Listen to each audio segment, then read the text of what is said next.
ভারতে mob justice ও ঘৃণাজনিত সহিংসতা ক্রমেই ভয়াবহ রূপ নিচ্ছে। নিজের দেশের নাগরিক হয়েও কখনো বাংলাদেশি কখনো চীনা তকমা দিয়ে প্রকাশ্যে হত্যা করা হচ্ছে মানুষকে। অথচ এই বাস্তবতায় কার্যকর পদক্ষেপের বদলে ভোটের রাজনীতিতে বাংলাদেশ ইস্যু নিয়েই বেশি সরব দেখা যাচ্ছে দিল্লিকে। এমন অভিযোগ উঠেছে বিভিন্ন মহলে। এরই সাম্প্রতিক উদাহরণ উত্তরাখণ্ডের দেরাদুনে সংঘটিত মর্মান্তিক ঘটনা। ত্রিপুরার বাসিন্দা অ্যাঞ্জেল চাকমা ছিলেন একজন এমবিএ শিক্ষার্থী। ভাই মাইকেল চাকমার সঙ্গে দেরাদুনের একটি বাজারে গিয়েছিলেন তিনি। প্রত্যক্ষদর্শীদের ভাষ্য অনুযায়ী বাজারে তাদের দেখে একদল লোক চাইনিজ বলে কটূক্তি ও গালিগালাজ শুরু করে। অ্যাঞ্জেল বারবার জানান তারা চীনা নন, ভারতীয় নাগরিক। প্রয়োজনে পরিচয়পত্র দেখাতেও প্রস্তুত ছিলেন।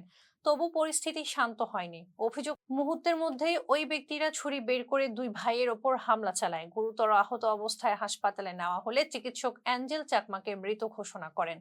মাইকেল চাকমা এখনো আশঙ্কাজনক অবস্থায় চিকিৎসাধীন।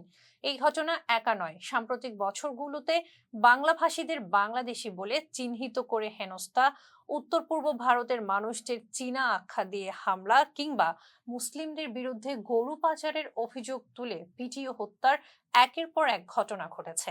মানবাধিকার সংগঠনগুলোর মতে এসব ঘটনার মূল কারণ ঘৃণা ও বিদ্বেষকে রাজনৈতিকভাবে প্রশ্রয় দেওয়া। বিশ্লেষকদের প্রশ্ন, রাষ্ট্র যদি নিজের নাগরিকদের পরিচয়, নিরাপত্তা ও প্রাণ রক্ষা করতে ব্যর্থ হয়, তবে সংবিধান ও আইনের শাসনের অর্থ কি? অ্যাঞ্জেল চাকমার হত্যাকাণ্ড আবারও প্রমাণ করলো মব জাস্টিস এখন আর বিচ্ছিন্ন ঘটনা নয়, বরং ভারতের সামাজিক বাস্তবতার এক ভয়ঙ্কর রূপ। ফেস দ্য পিপলের সঙ্গে থাকার জন্য ধন্যবাদ।